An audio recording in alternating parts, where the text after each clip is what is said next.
Two of the most recognizable pieces of logos in the world are Nike's "Just Do It" slogan and the Wing logo. Although Nike is the undisputed leader in sportswear worldwide, it's always a good idea to remember that it wasn't always that way. Today we're going to talk about the Nike road to where it is today. Phil Knight and Bill Bowerman originally created Blue Ribbon Sports in 1964, before changing the name to Nike. Phil Knight, a wealthy businessman today, began his career as a sports writer and accountant. He received recognition for his middle-distance running accomplishments at the institution in the late 1950s. Bill Bowerman was his track and field instructor. Phil earned a master's in business administration from Stanford 2 years before founding Nike. Phil founded Blue Ribbon Sports with the intention of bringing affordable, high-quality shoes from Japan to the American market. Both were involved in the Nike's road to success. Nike is a well-known company that sells high-end footwear, apparel, and accessories. The majority of people have at least heard of the firm. It is today a worldwide firm that is involved in the design, approval, production, and sale of many products and daily products. When it comes to purchasing shoes and other items these days, Nike is one of the top options.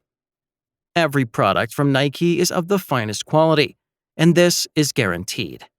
All these matters combined led to Nike's road to today. Nike is a U.S. company with its headquarters in Washington County, Oregon. Nike employs about 44,000 people worldwide and has assets worth around $15 billion. The firm distributes a wide range of sports gear in imaginative packaging at more than 700 locations around the world. The Nike logo is included on its most well-known sporting sneakers. Carolyn Davidson, a graphic design student at Portland State University, where Phil Knight, one of Nike's founders, was a professor of accounting, created the Nike logo. Carolyn Davidson received only $35 as payment for her efforts. Although it's a straightforward but well-known mark, the swoosh sign has undergone changes and development since it was initially created. Knight didn't like Carolyn Davidson's first design, but he chose to use them nevertheless, knowing that they may eventually win him over. In 1978, the cursive font style was replaced by Futura Bold. The edge of E meets the tail of the swoosh in the new font, which has a much more geometric shape. Particularly noteworthy is the kerning style, which uses various letter spacing. The legendary dying words of Gary Gilmore, who was given the death penalty in the U.S. after committing 2 murders, are really the inspiration for Nike's slogan, "Just Do It." When asked whether he had any closing words before being executed, Gilmore responded, "Let's do this." "Just Do It" was created by reworking the straightforward phrases used by the marketing firm hired by Nike to assist with a new campaign. In order to psychologically appeal to a broad consumer base, as in the late 1980s, when Nike was losing market share to Reebok, the new tagline would launch in 1988. The Nike logo briefly appeared within a square. However, this didn't last long because Nike began promoting well-known athletes at this time, with Michael Jordan being the most well-known. The single swoosh that serves as Nike's current logo was chosen in 1995. The symbol is now recognized as a symbol of athleticism, speed, and high-quality clothing design. The Nike logo, which is frequently cited as one of the most recognizable in the world, is a strong argument in favor of simplicity. Bill had a student-athlete named Phil Knight at the University of Oregon. Phil had a strong passion for running and improved the experience for everyone who ran. He set off on a globe tour after receiving his degree in search of the same. When he arrived in Japan, he learned that the Onitsuka Tigers were producing high-quality running shoes. He requested a meeting with the renowned shoe manufacturer after being very pleased, and he won the contract to become the exclusive retailer and distributor of Onitsuka Tiger's shoes in the United States. Later, Bowerman and Knight teamed up to form Blue Ribbon Sports in Eugene, Oregon. which served as the basis for the creation of Nike. Initially, the current worldwide corporation served as Japan's Onitsuka Tiger's distributor.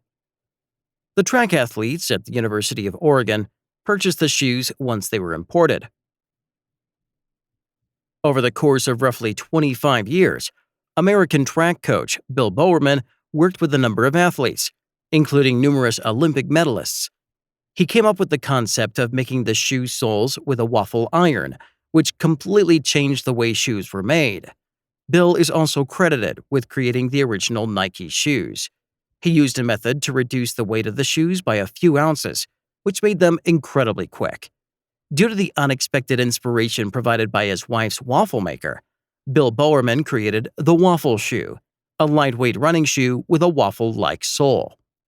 Many American running track records would be broken with these running shoes. The fact that Nike has some of the most recognizable sports players on its list is likely the main factor in the company's status as the largest sportswear brand. These people include Serena Williams, LeBron James, Tiger Woods, Cristiano Ronaldo, and most notably, Michael Jordan, who owns his own Jordan brand via Nike. In the beginning, the business was successful in getting Steve Prefontaine promoted and endorsed since he did a fantastic job filling their shoes. At the 1972 Munich Olympics, Prefontaine excelled while sporting a pair of Nike sneakers. He later appeared in the magazine Sports Illustrated. Nike experienced various highs and lows during the 1980s. The widespread popularity of aerobics meant that special footwear was needed for this kind of exercise. Nike had the chance to produce and market aerobic shoes, but they completely missed the chance. Fortunately, Nike had a brief opportunity to prove themselves. They created and unveiled their most recent airbag technology, which included smart, fashionable designs and translucent soles. Additionally, they debuted the cross-training sneakers, as well as the renowned Bow-Nose commercials.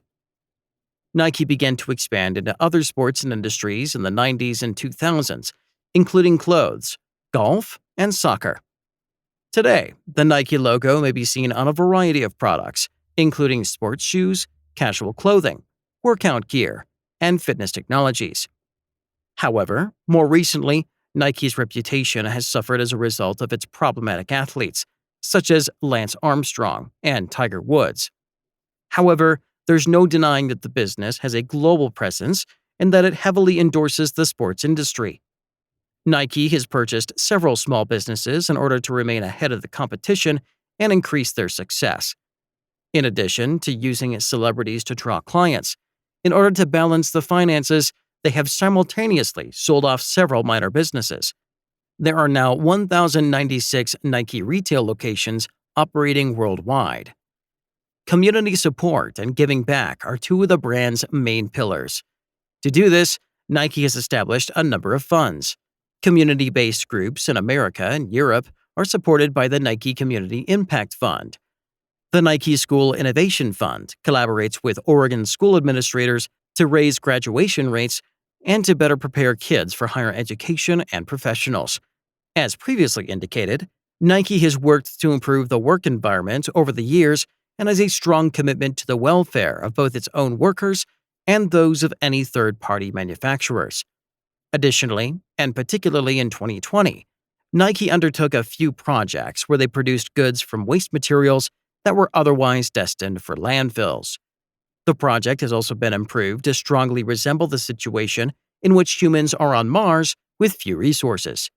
The top sportsmen will continue to remain on the Nike team, and the company will lead the way in sportswear technology. Nike is on the list of the S&P 500, and it was first added in 1988. Today, the stock is traded at the New York Stock Exchange under the ticker NKE for a value of $107 per share. That's all for today. What are your favorite Nike shoes? Let us know in the comments section. Big Company Business will be back next week. If you enjoyed this video, please leave a like, share, subscribe to our channel, and turn on the notification bell so you don't miss anything. See you in the next one.